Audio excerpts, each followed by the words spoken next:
How can one recognize a higher man than ourselves, as we do not know what to look for? When we know better what is lacking in us, what the things are that we ascribe to ourselves but do not possess, we shall begin to see something about it.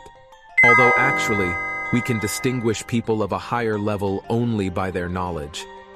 If they know something that we do not know, and if we realize that no one else knows it, and that it could not be learned in any ordinary way, that may serve as a guide. Try to think a little about the characteristics of these 7 categories of man. For instance, what could be the general characteristics of man 1, 2, and 3? First of all, sleep. Man 1, 2, and 3, before he begins to study himself in connection with some system which gives him the possibility of self-study, passes all his life in sleep. He only looks as though he is awake. He is really never awake, or occasionally he awakes for a moment, looks round, and falls asleep again. This is the first characteristic of man 1, 2, and 3. The second characteristic is the fact that though he has many different eyes, some of these eyes do not even know one another.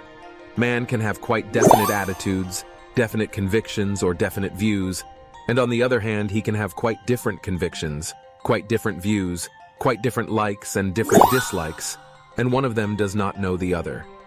This is one of the chief characteristics of man 1, 2, and 3. Men are very divided, and they do not know and cannot know it, because each of these eyes knows only certain eyes that it meets by association. Other eyes remain quite unknown. Eyes are divided according to functions. There are intellectual, emotional, instinctive, and moving eyes. Round themselves they know something, but beyond that they know nothing. So until man begins to study himself with knowledge of this division, he can never come to a right understanding of his functions or reactions.